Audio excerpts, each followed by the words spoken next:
Devolve-me a alegria da tua salvação e sustenta-me com o espírito pronto a obedecer.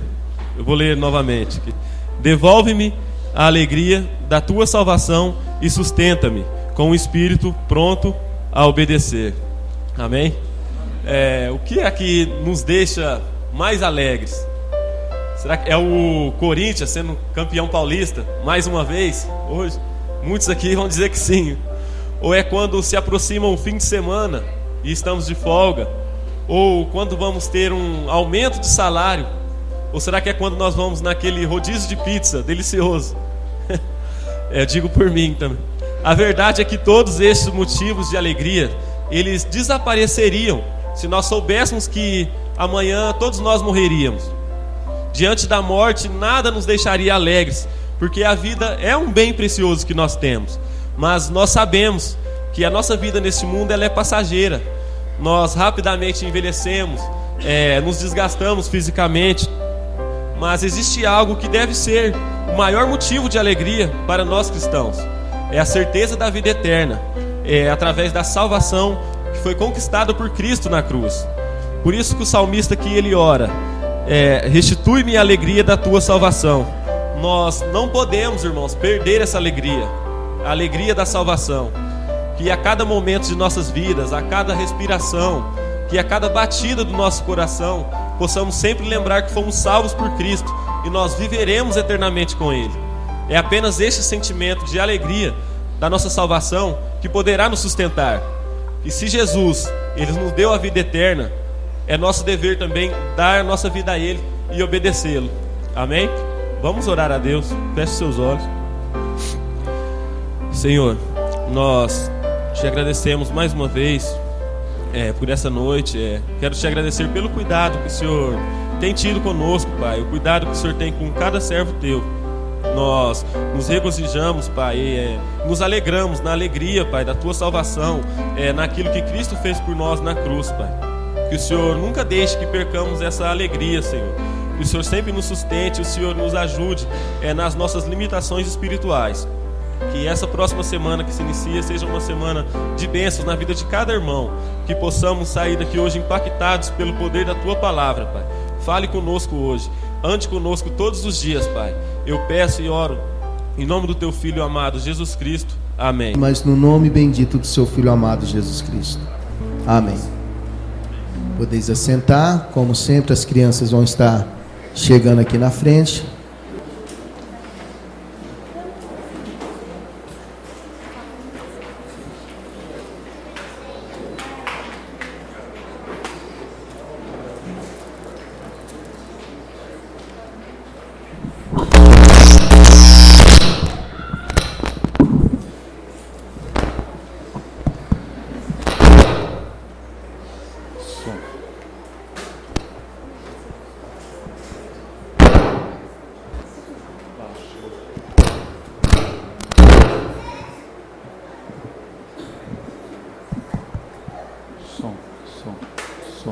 Ei, som, ai, som.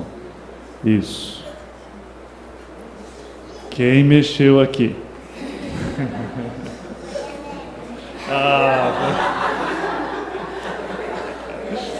Foi a Débora, né? Alguém mexeu aqui. Ela ficou vermelha lá. Tadinha. Não precisa. Ela sabe mexer. Amém, amados? Esses são os nossos filhos, né? A Débora ficou vermelhinha. São as nossas crianças, né? Mas vamos agradecer, né? Estão crescendo, logo a Cíntia não vai mais dar conta de pegar não, viu, Cíntia? Já não está dando, né? Amém.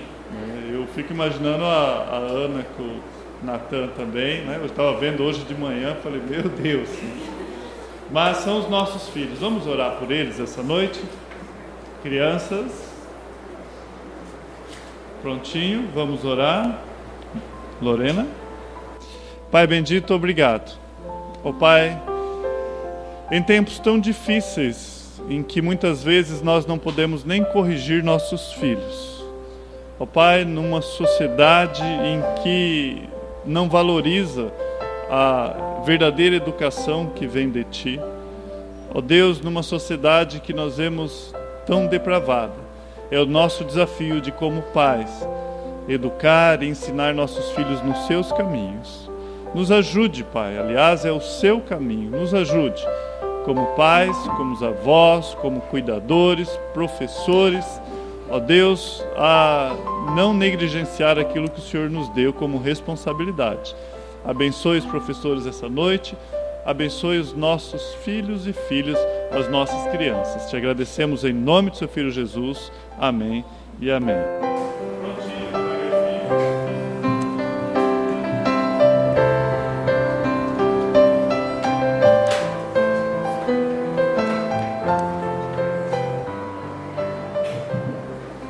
Amém. Não pode pôr a mão, né? Eu já peço para os amados abrirem suas Bíblias, a Escritura, lá em Atos dos Apóstolos, capítulo 10. Morava em Cesareia um homem de nome Cornélio, centurião da corte chamada italiana, piedoso, temente a Deus, com toda a sua casa, e que fazia muitas esmolas ao povo, e de contínuo orava a Deus. Esse homem observou claramente durante uma visão, cerca da hora 9 do dia, ou seja, 3 horas da tarde, um anjo de Deus que se aproximou dele e lhe disse: Cornélio. Este, fixando nele os olhos e possuído de temor, perguntou-lhe: Que é, Senhor? E o anjo lhe disse: As tuas orações e as tuas esmolas subiram para memorial diante de Deus. Agora envia mensageiros a Jope e manda chamar Simão, que tem por sobrenome Pedro, ou também conhecido como Pedro. Ele está hospedado com Simão Curtidor, cuja residência está situada à beira-mar. Logo que se retirou, o anjo que lhe falava chamou 2 dos seus domésticos e um soldado piedoso dos que estavam no seu serviço, ou a seu serviço. E, havendo-lhe contado tudo, enviou-os a Jope. No dia seguinte, indo eles de caminho, e estando já perto da cidade, subiu Pedro ao eirado por volta da hora 6ª, a fim de orar, hora 6ª, meio-dia.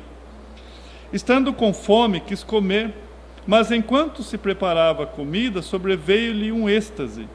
Então viu o céu aberto e descendo um objeto, como se fosse um grande lençol, o qual era baixado à terra pelas 4 pontas, contendo toda sorte de quadrúpede, répteis da terra e aves do céu. E ouviu-se uma voz que se dizia a ele: Levanta-te, Pedro, mata e come. Mas Pedro replicou: De modo nenhum, Senhor, porque jamais comi coisa alguma comum e imunda. Segunda vez a voz lhe falou: Ao que Deus purificou, não consideres comum. Sucedeu-se isso por 3 vezes, e logo aquele objeto foi recolhido ao céu. Enquanto Pedro estava perplexo sobre qual seria o significado da visão, eis que os homens enviados da parte de Cornélio, tendo perguntado pela casa de Simão, pararam junto à porta. E chamando, indagaram se estava ali hospedado Simão, por sobrenome Pedro. Enquanto meditava Pedro acerca da visão, disse-lhe o Espírito: Eis aí os homens que te procuram. Levanta-te, pois, desce e vai com eles, nada duvidando, porque eu os enviei. E descendo Pedro para junto dos homens, disse: Aqui me tendes, sou eu a quem buscais? A que viestes? Então disseram: O centurião Cornélio, homem reto e temente a Deus, e tendo bom testemunho de toda a nação judaica, foi instruído por um santo anjo para chamar-te à sua casa e ouvir as tuas palavras. E Pedro vai com eles. Pedro, pois, convidando-os a entrar, hospedou-os. No dia seguinte, levantou-se e partiu com eles. Também alguns irmãos do que habitavam em Jope foram em sua companhia. No dia imediato, no dia seguinte, entrou em Cesareia. Cornélio estava esperando por eles, tendo reunido seus parentes e amigos íntimos. Aconteceu que, indo Pedro, ao entrar, lhe saiu Cornélio ao encontro e, prostrando-lhe aos seus pés, o adorou. Mas Pedro o levantou, dizendo: Ergue-te, que eu também sou homem. Falando com ele, entrou, encontrando muitos reunidos ali, a quem se dirigiu, dizendo: vós bem sabeis que é proibido um judeu ajuntar-se ao mesmo, ou mesmo aproximar-se de alguém de outra raça. Mas Deus me demonstrou que nenhum homem considerasse comum ou imundo. Por isso, uma vez chamado, vim sem vacilar. Pergunto, pois, por que razão me mandastes chamar? Respondeu-lhe Cornélio: faz hoje 4 dias que por volta desta hora estava eu observando em minha casa a hora 9ª de oração, e eis que se apresentou diante de mim um varão de vestes resplandecentes, ou seja, que era meio-dia, né? Faz 4 dias que por volta desta hora, então era aproximadamente meio-dia. E disse, Cornélio, a tua oração foi ouvida, as tuas esmolas lembradas na presença de Deus. Manda, pois, alguém a Jope chamar Simão por sobrenome Pedro. Ele está hospedado na casa de Simão, curtidor à beira-mar. Portanto, sem demora, mandei chamar-te e fizeste bem em vir. Agora, pois, estamos todos aqui na presença de Deus, pronto para ouvir tudo o que foi ordenado da parte do Senhor. Então falou Pedro, dizendo: reconheço por verdade que Deus não faz acepção de pessoas. Pelo contrário, em qualquer nação, aquele que teme e faz o que é justo lhe é aceitável. Esta palavra de que Deus enviou, essa é a palavra que Deus enviou aos filhos de Israel, anunciando-lhes o evangelho da paz por meio de Jesus Cristo. Este é o Senhor de todos. Vós conheceis a palavra que se divulgou por toda a Judéia, tendo começado desde a Galiléia, depois do batismo que João pregou, como Deus ungiu a Jesus de Nazaré com o Espírito Santo e com poder, o qual andou por toda parte fazendo bem, curando a todos os oprimidos do diabo, porque Deus era com ele. E nós somos testemunha de tudo que ele fez na terra dos judeus, em Jerusalém, ao qual também tiraram a vida e penduraram no madeiro.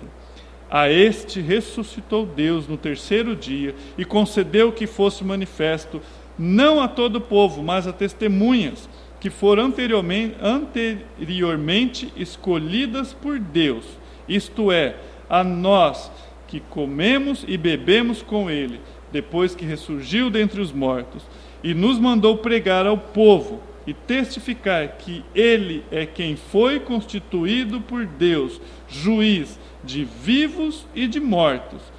Dele, todos os profetas dão testemunhos de que por meio de seu nome, todo aquele que nele crê, recebe remissão dos pecados. Ele pregou o evangelho, aquele povo estava todo carente de ouvir a palavra de Deus, temerosos. E quando Pedro fala e termina falando que Jesus Cristo, através dele, há remissão de pecado, no 44, ainda Pedro falava essas coisas quando caiu o Espírito Santo sobre todos que ouviam a palavra. E os fiéis que eram da circuncisão, que vieram com Pedro, admiraram-se, porque também sobre os gentios foi derramado o dom do Espírito Santo, pois ouviam falando em línguas e engrandecendo a Deus. Então perguntou Pedro: porventura, pode alguém recusar a água para que não sejam batizados estes que assim por nós receberam o Espírito Santo? E ordenou que fossem batizados em nome de Jesus Cristo. Então lhe pediram que permanecesse com eles alguns dias. Se você nunca leu o capítulo 10 de Atos, você leu comigo essa noite. Vamos orar? Pai bendito, obrigado. Obrigado pela sua santa palavra.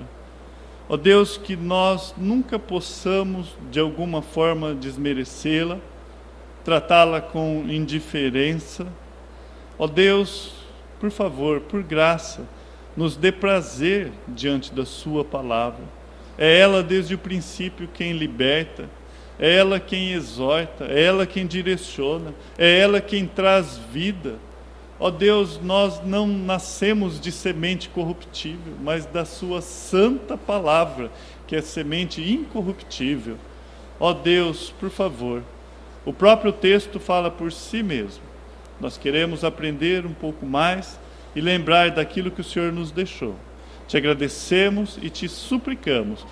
fale conosco, Pai, através da sua palavra. Longe de mim todo conceito, preceito humano. Ó Pai, a minha opinião não vale. O que vale é a sua palavra. Por isso, nos ajude. O que eu te peço em nome do seu Filho Jesus.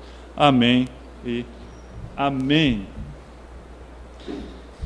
Em Atos, nós vemos a revelação progressiva de Deus. Continua. Você vê isso no Velho Testamento. Nós, quando estávamos estudando Êxodo, quando nós estudamos José do Egito, nós podemos ver isso. E agora o ápice da revelação, Jesus Cristo. Nós vimos a semana passada que Deus ele se revela a Saulo. Saulo, ele tinha um conceito formado, ou seja, não é nem um conceito, uma teologia que era do Velho Testamento. E ele era zeloso quanto à lei.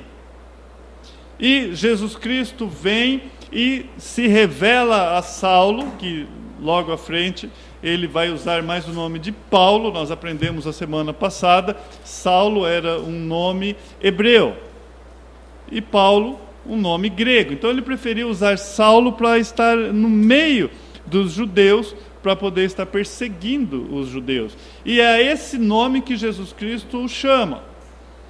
Ele poderia ter rejeitado a Cristo, ele poderia ter perseguido, mas Deus não desistiu dele.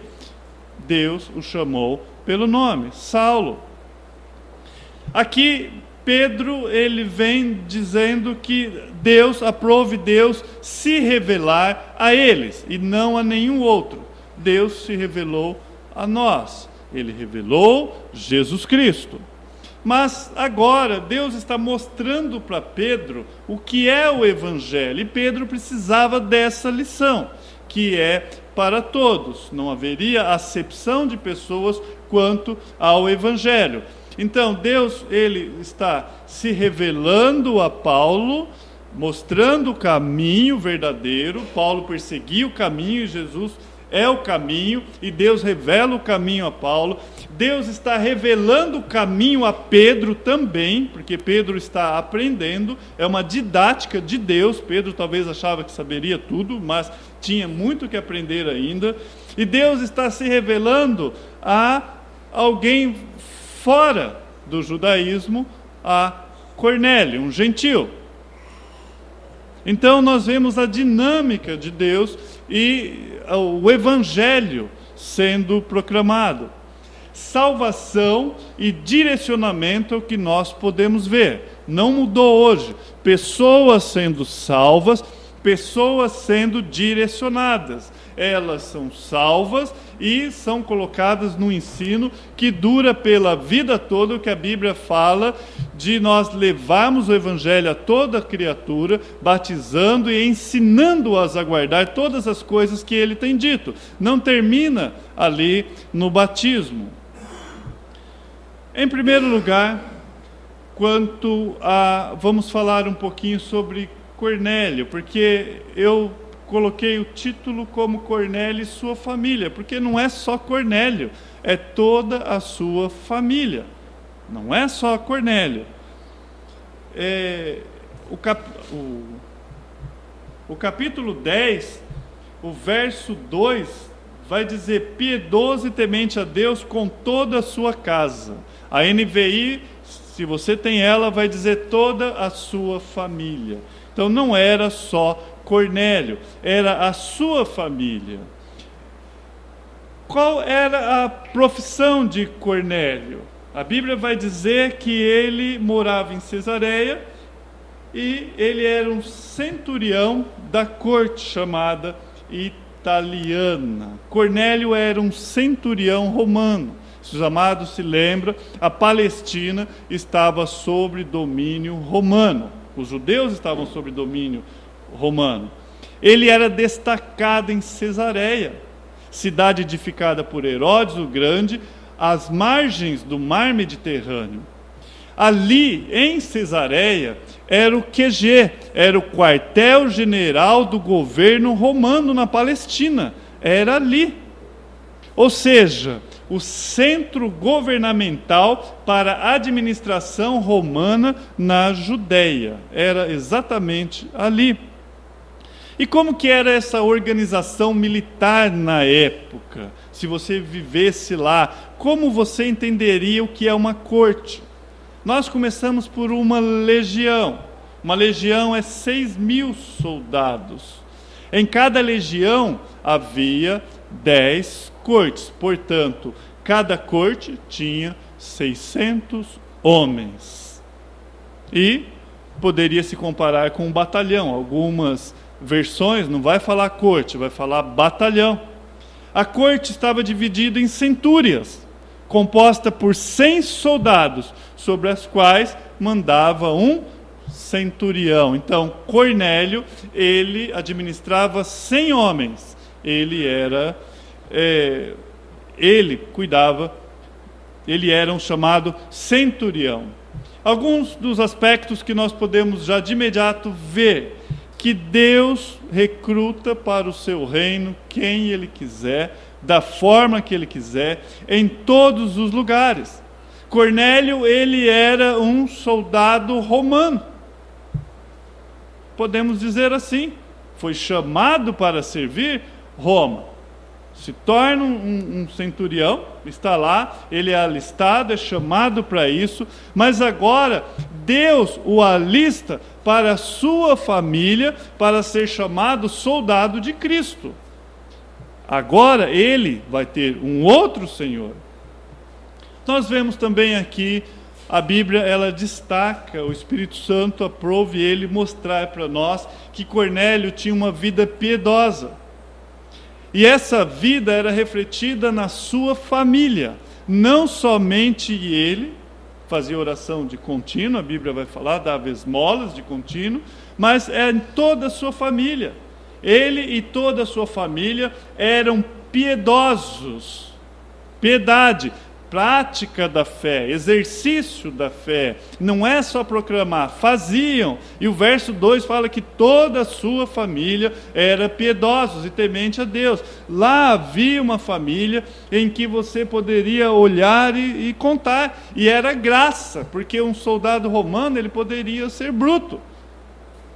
Ele poderia cobrar o soldo indevido, aquilo que João Batista fala para o soldado romano quando é indagado. Lá estava João Batista, ou Batista, batizando, e o soldado romano pergunta, e nós? João fala para eles, olha, você se comporta, se contente com o seu soldo. Não é isso? Porque eles tinham mania de pegar de outros. E aqui, essa família, você não vê isso. Agora, uma vida de amor a Deus é refletida com amor ao próximo. Ele ainda não conhecia a Cristo, mas era incoerente ele ter abandonado os seus deuses e amar verdadeiramente a Deus e não amar o próximo. Era incoerente. Então isso se refletia. Cornélio, ele não se endureceu no exercício do seu trabalho. Antes era um homem de coração generoso. Normalmente os militares, eles são mais duros, né? E ele poderia ser também. Agora, é interessante quando nós observamos aqui no verso 2, que dar muitas esmolas está junto com orar continuamente. Ele dava muitas esmolas, era uma vida piedosa, ele praticava aquilo que ele cria e ele orava continuamente. Cornélio, ele tinha o coração, as mãos e o bolso aberto para ajudar os necessitados, aqueles que precisavam. Seu amor não era apenas de palavras, mas era de fato e de verdade. Por isso que a Bíblia relata que ele era um homem assim. Ele não dava esmola esporadicamente, simplesmente para desencargo de consciência, mas efetivamente ele socorria aqueles necessitados no meio do povo. Mesmo sendo um gentil, vivendo numa terra palestina que não era dele, ele era generoso em dar em vez de explorar e maltratar o povo. Ele estava lá na Palestina, ele era romano, mas ele ajudava o povo de Deus. Como que era esse relacionamento deste homem com Deus e a sua família? A Bíblia usa o termo piedoso e temente, no verso 2. Era um homem temente a Deus. Amados, você pode ter vários motivos para ser uma pessoa piedosa, para praticar o bem, e muitas vezes é troca. Muitas vezes você quer doar alguma coisa para que aquela pessoa fale bem de você, ou se não ela, outra fale bem. Então eu vou ajudar ela porque vai chegar até o ouvido de alguém que vai me olhar com olhos diferentes.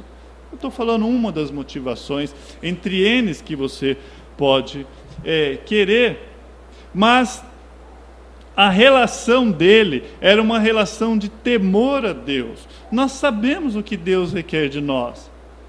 Quando um filho sabe o que o pai requer, ele procura fazer aquilo porque ele teme o pai. Ele ama o pai, ele teme o pai e ele vai fazer isso.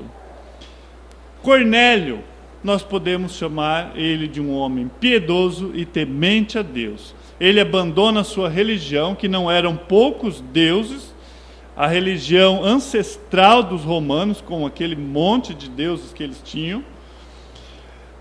Eram muitos ídolos. Saiu daquilo que nós chamamos de politeísmo, da idolatria do seu povo, deixou todos esses deuses para se unir a um único Deus, o Deus vivo de Israel. Então isso era algo estranho para um romano.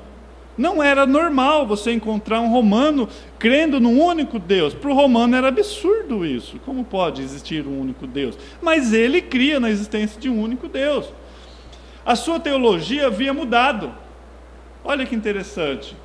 A sua forma de enxergar Deus, minúsculo, passou a enxergar Deus, maiúsculo, e mudou a sua teologia e mudou a sua vida exterior também. O seu coração mudou. E nós sabemos que Deus já estava trabalhando no coração de Cornélio. Porque ele era um homem, quanto à sua vida devocional, ele era um homem de oração. É interessante isso, e muito mais do que muitas vezes nós oramos. Ele era um homem que tinha uma vida contínua de oração. Por isso o verso 2 vai falar que de contínuo orava a Deus. Então eu imagino, havia batalha, havia problemas, e ele chegava, ao invés dele pegar alguns ídolos e pôr num cantinho e dobrar o seu joelho, acender alguma vela, fazer algum ritual, ele chegava e havia um único Deus e ele falava com esse Deus. E nós sabemos que as suas orações subiram ao Senhor, é o que vai falar o verso 4. Cornélio era um homem conhecido na terra. Aqueles homens que foram buscar Pedro falam isso, ele é conhecido lá. Ele era conhecido na terra, mas o mais importante, ele era conhecido no céu. Não passava desapercebido aos olhos de Deus. Não só tinha abandonado os seus deuses, mas agora ele tinha uma necessidade de ter comunhão com Deus, de falar com Deus. O que movia ele de contínuo fazer oração, senão o desejo de se aproximar desse Deus que muitas vezes o próprio judeu ou nós desprezamos. Sua vida de oração era abundante, não era pouco. Ele falava continuamente com Deus porque ele tinha fome e sede de Deus. E foi justamente na hora da oração que o Senhor envia um anjo para falar com ele. Nesse momento, ele era um líder exemplar. Quanto à sua família, um líder exemplar. Ele não era um líder eficaz apenas fora de casa, mas também e sobretudo dentro de casa. Possuía autoridade com os seus soldados. Você vai ver que ele vai sair com 3 pessoas, um soldado e 2 servos, com os seus familiares, com os seus servos. Era um homem íntegro, de vida exemplar dentro do seu lar. Ele liderou a sua casa para buscar a Deus e ser uma família temente a Deus. É isso que nós ensinamos lá nos Homens Fortes. A responsabilidade dos pais, do marido, em direcionar a esposa, em ajudá-la, em trazer ela para a casa de Deus. A responsabilidade do marido quanto aos filhos. Se o marido tem ouvido muito essa palavra vamos, tem algo errado. Vamos, ele não está exercendo aquilo que Deus lhe ensinou, ele não está sendo sacerdote do seu lar. Mas o conhecimento de Cornélio, o desejo dele de buscar a Deus, ele passava, ele era convicto. Muitos homens têm medalhas fora dos portões de casa, mas dentro do lar são um fracasso.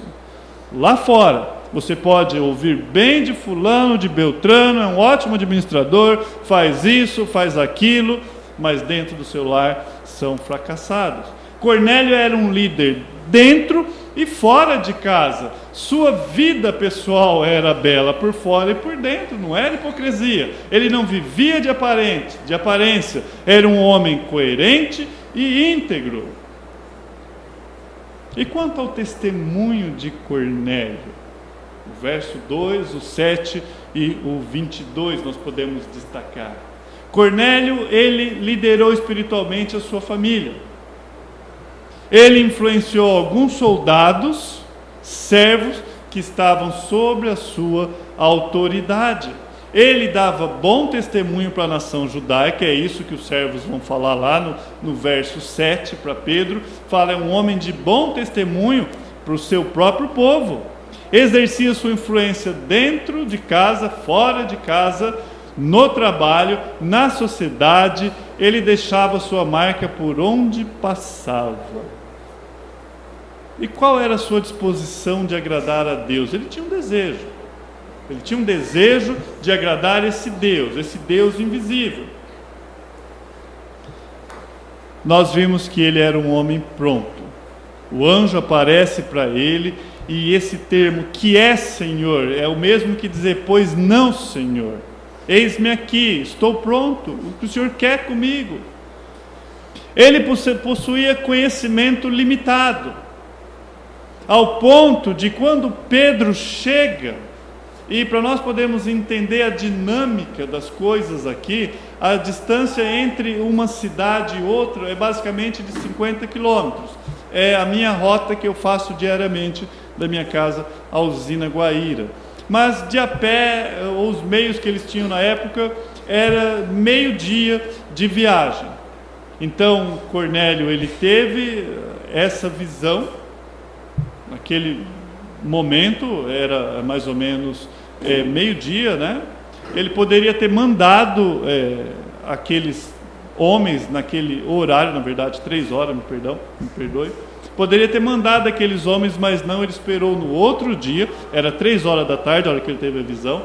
No outro dia, aqueles homens saíram de manhã, ao meio-dia, eles estavam chegando lá em Jope, lá onde estava Simão Pedro e Simão o curtidor, eles estavam chegando lá. Pedro estava no terraço, tendo a visão, era meio-dia, ele estava com fome, esses homens estavam chegando. Ele teve a visão, encontrou esses homens, daria para voltar, meio puxado. Tudo indica que 2 ficaram e o soldado deve ter voltado, porque Cornélio já estava esperando Pedro, então ele sabia que Pedro estava vindo, e basicamente que horário ele chegaria.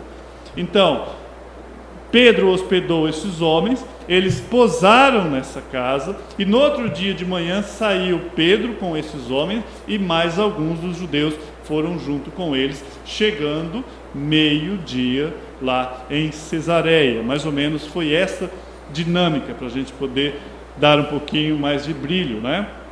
No contexto aqui. Mas ele possuía um conhecimento limitado. Então, se ele era adepto ao judaísmo, ao Deus dos judeus, ele conhecia aquilo que era passado para ele limitado. Aquilo que, porque o judeu, ele não tinha muito contato, aliás, ele não tinha contato nenhum com o gentio, mas ele queria buscar esse Deus. Tanto que quando Pedro chega, o que ele faz? Se prostra diante de Pedro. Isso está lá no 25, 26. Ao ponto de prostrar-se diante de Pedro e adorá-lo. Ele confundiu a criatura com o Criador, o evangelista com o evangelho. Pedro chega, ele se prostra, porém, ali Pedro já começa a ensinar ele. Olha, não, adora somente a Deus. Ao contrário de muitos hoje que buscam adoração por si mesmo, talvez para si mesmo, não declaradamente, Pedro aqui ele está instruindo esse homem como funcionam as coisas no âmbito de Deus. Cornélio era limitado como nós. Limitado, homem como nós. Vamos destacar aí 3 pontos importantes. Primeiro, Cornélio estava acostumado a dar ordens. Ele ordenava os seus subordinados e ele recebia a ordem daqueles que eram superior a ele. Ele tinha 100 homens sob a sua ordem, mas quando ele recebeu a missão do anjo, ou a visão do anjo, ele está pronto. É imediato. Pois não, Senhor. O que é, Senhor? O que deseja? Quando Deus lhe enviou uma visão, ele não ficou esperando. Ele prontamente obedeceu. Ele entendeu que aquilo vinha de Deus e ele obedeceu. Quando Deus lhe falou, ele prontamente buscou compreender a vontade do Senhor.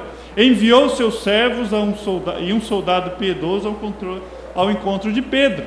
Então ele pega e já começa a resolver ali, ele não deixa para depois.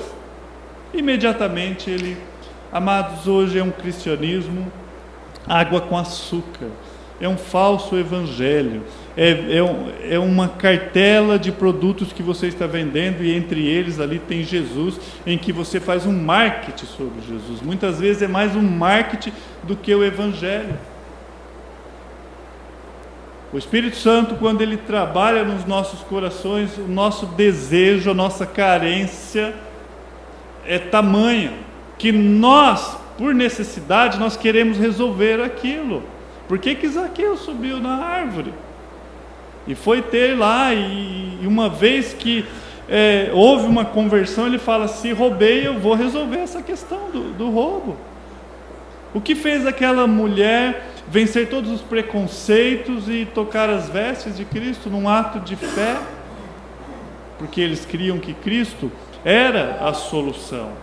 E aqui Cornélio ele estava buscando algo, ele não conhecia Jesus, mas ele queria entender esse Deus a qual ele estava adorando. Quando Deus falou, ele prontamente buscou.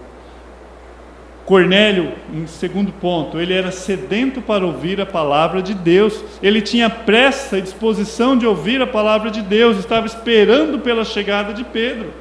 Preparou-se para receber a palavra, pois almejava saber aquilo que Deus reservava para ele. Ele queria saber o que Deus tem para mim. Esse anjo falou, estão trazendo Pedro e eu quero ouvir isso. E em terceiro, ele não guardou só para ele. Ele poderia ter ficado quietinho, tido esse encontro com Pedro, mas ele desejava mostrar para que outras pessoas conhecessem também.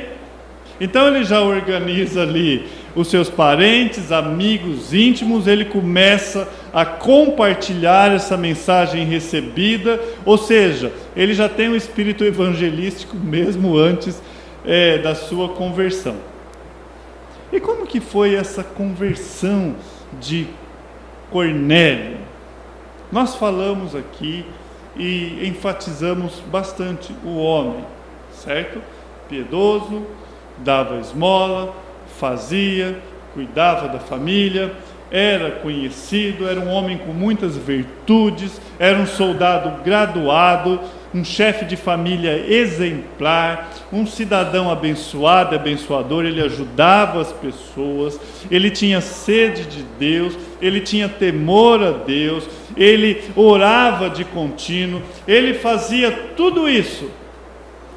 Mas qual era a grande questão aqui? Ele ainda não era salvo. Ele ainda não era salvo. Algumas verdades que são assim, bases essenciais, a gente precisa aprender aqui com esse contexto de Cornélio. Em primeiro lugar, uma pessoa ou ser religiosamente sincera não é suficiente para salvar alguém. Não é. Existem muitas pessoas nesse momento igual Cornélio, dentro do espiritismo, dentro do catolicismo e até dentro do ateísmo. Ele vai fazer isso porque ele se sente maior que as outras pessoas. E em vários aspectos nós encontramos isso.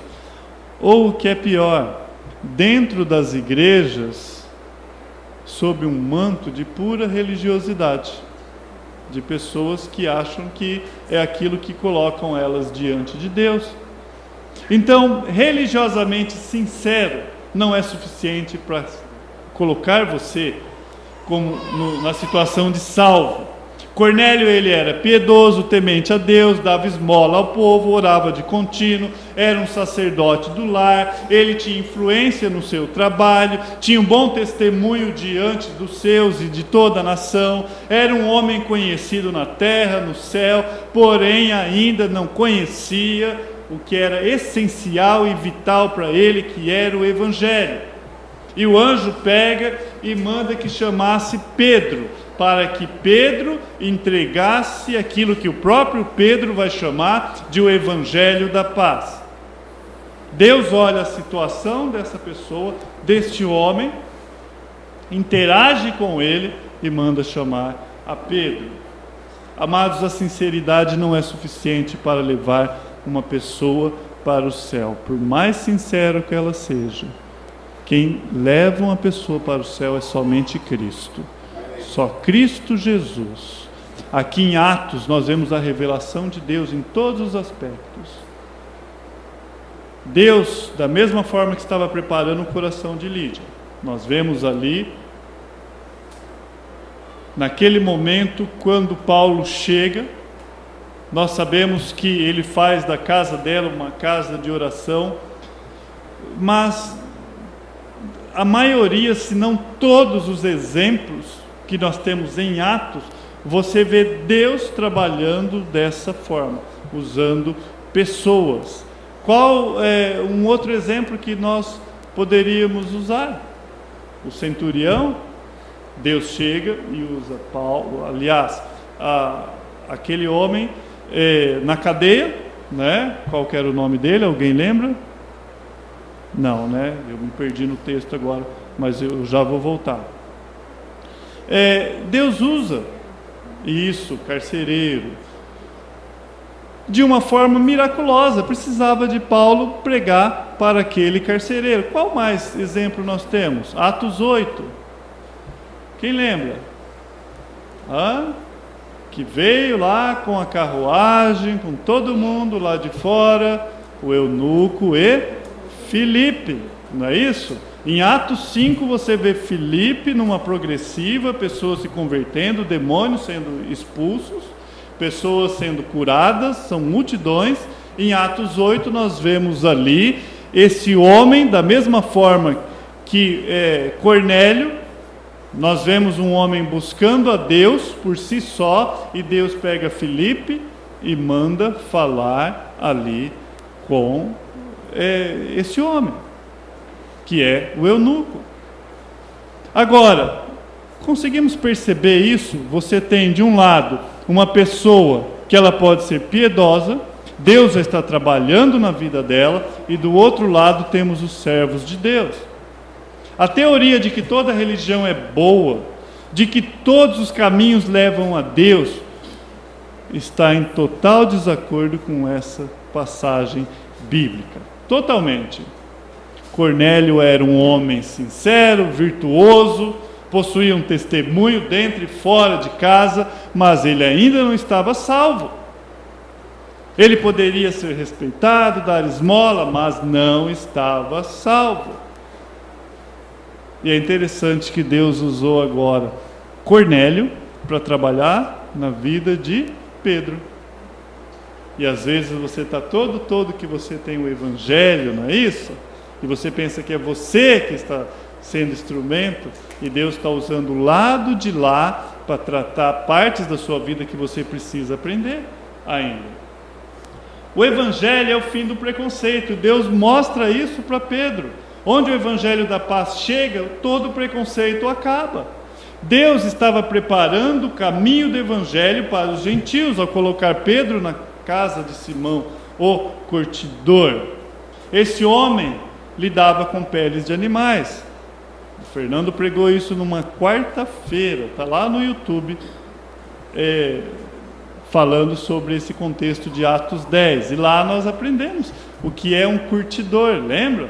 Ele faz o quê? Ele mata animais para usar a pele.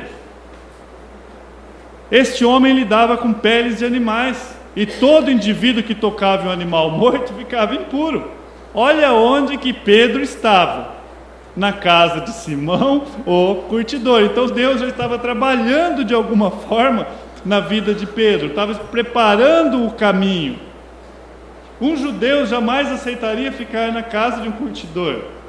Deus já estava levando Pedro a quebrar seus preconceitos e tabus. Estava trabalhando na vida de Pedro. Mas mesmo assim Pedro resistiu à visão recebida. De modo nenhum, Senhor. É interessante que no verso 11, ele viu no céu aberto não um lençol, mas ele fala algo semelhante a um lençol. Alguma coisa ele teve uma visão. Contendo toda espécie de quadrúpedes. Não estava lá comida servida para ele poder comer. Olha, está aí um lençol como num piquenique. Está toda essa carne aí, come. Não, eles estavam vivos. A visão dos animais ali era vivos. E a ordem era, mata, levanta-se, mata e come. E ele fala, de modo nenhum, Senhor. É interessante.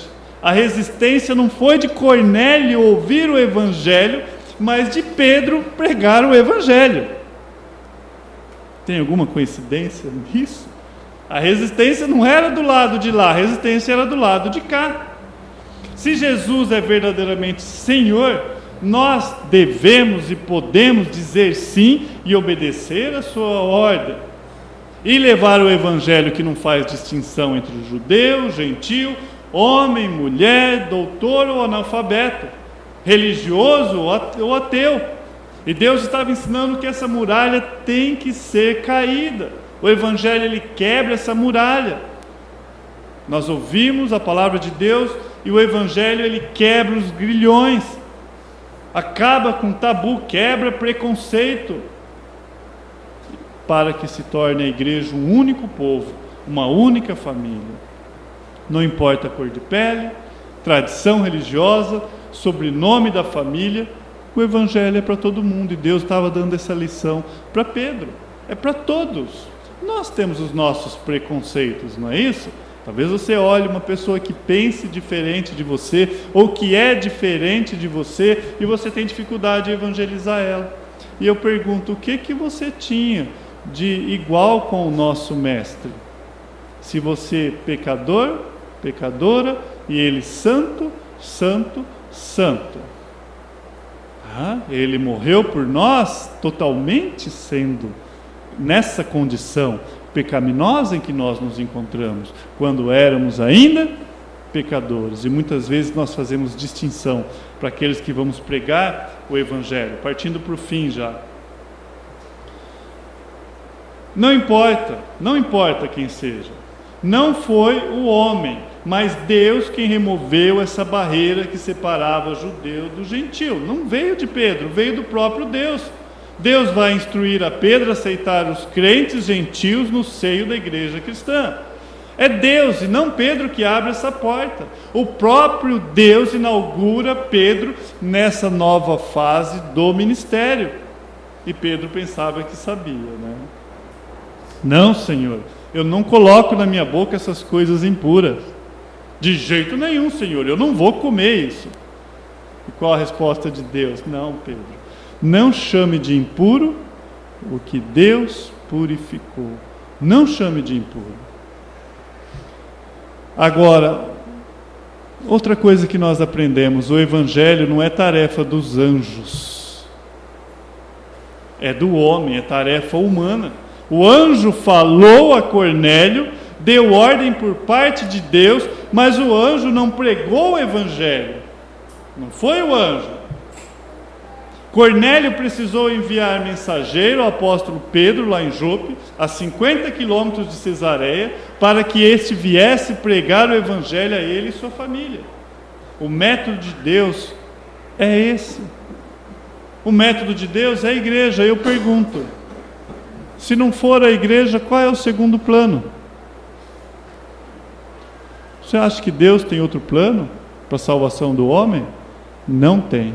Ele estabeleceu esse plano, que é a igreja, somos nós. O método de Deus para alcançar o mundo é a igreja. Isso não mudou, é nós.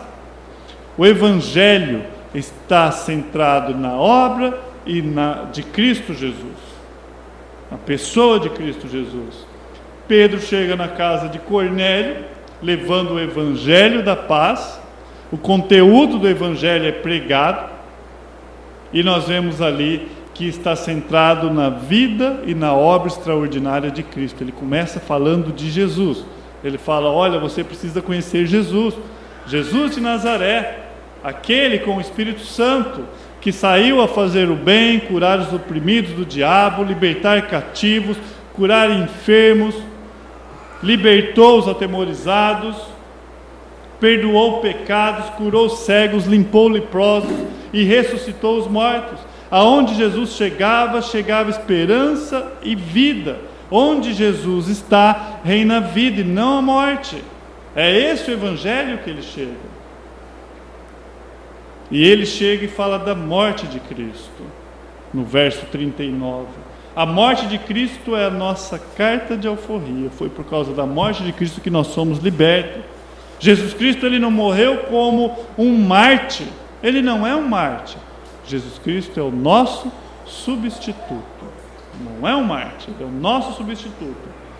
Sua morte foi em nosso lugar, em nosso favor. A morte dele trouxe vida para nós. Foi a morte dele que nós podemos viver, através da sua morte. E ele vai falar que o Evangelho está centrado na ressurreição de Cristo. Deus ressuscitou Jesus dentre os mortos, rompeu as cadeias da morte, abriu o túmulo de dentro para fora, venceu o pecado, a morte e o diabo.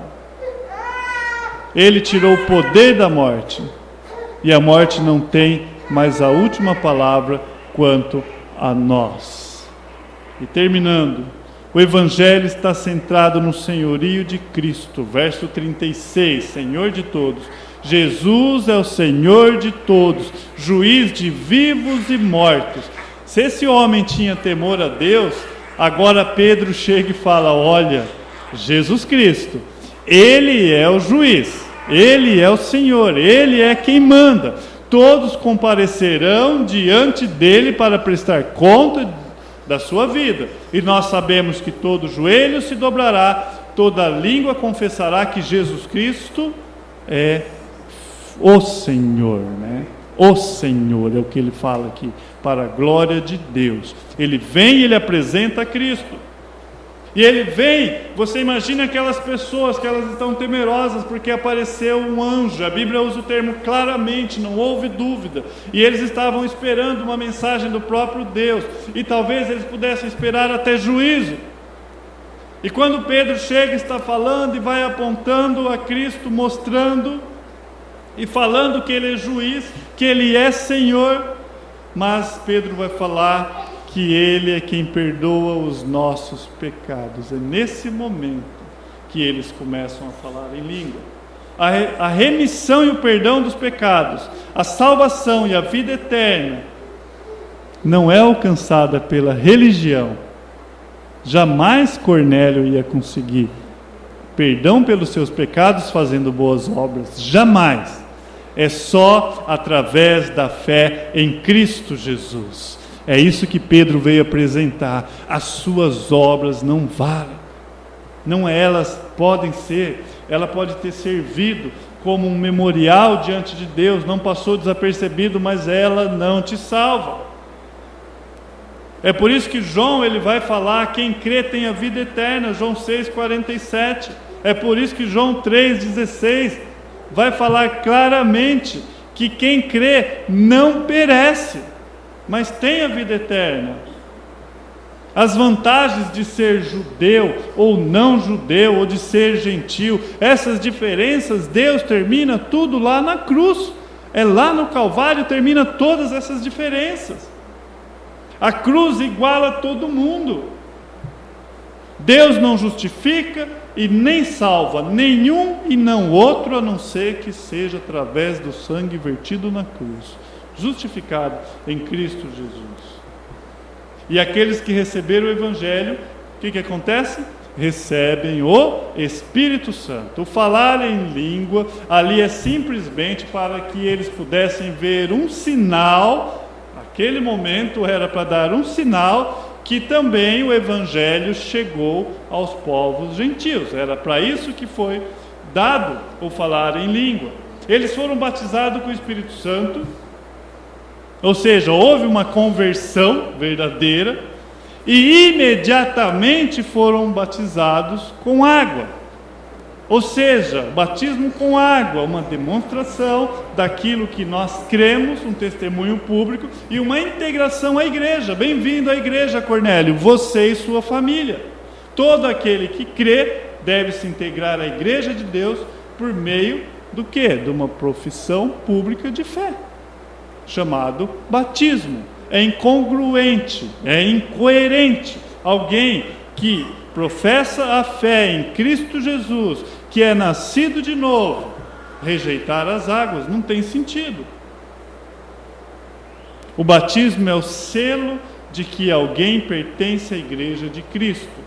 Todos na casa de Cornélio ansiavam de coração por esse passo evidente e público.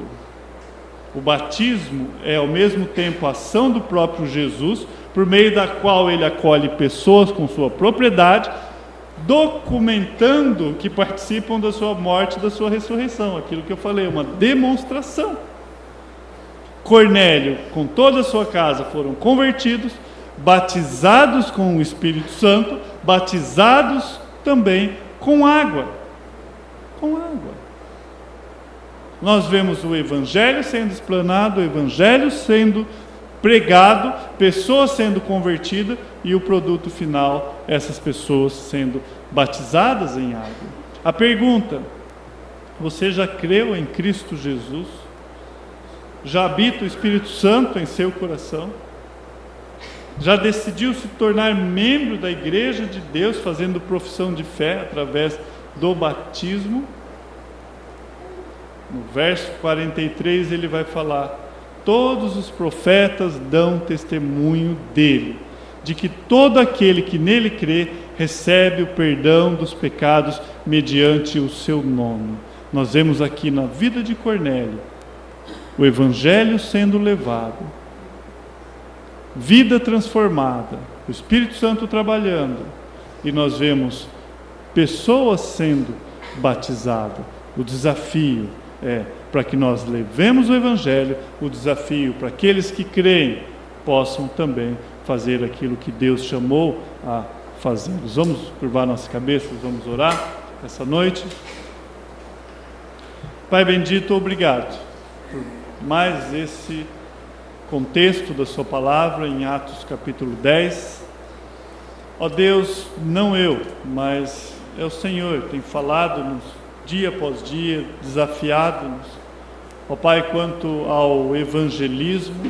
Nesse exato momento pode haver Cornélios por aí, pessoas que são sinceras, que estão presas em suas religiosidades. Ó Deus, usa-nos para levar o verdadeiro evangelho. Ó Pai, para pregar que o seu Filho esteve, habitou entre nós. Ó Deus, morreu em nosso lugar lá na cruz, perdoou os nossos pecados e hoje nós somos livres através da sua cruz. Ó Pai, que essas pessoas elas possam se integrar à igreja local, à igreja invisível. Ó Deus, e tão somente ser usados como servos e servas do Senhor, até o dia final, ó Pai, tão próximo está à sua volta. Nos ajude, Pai. Ajuda-nos como igreja a ter temor e tremor diante de Ti. Te agradecemos por mais uma porção da Sua palavra. Tudo isso em nome do Seu Filho Jesus. Amém e amém. Louvado seja Deus por mais essa porção. A comunhão faz parte do culto.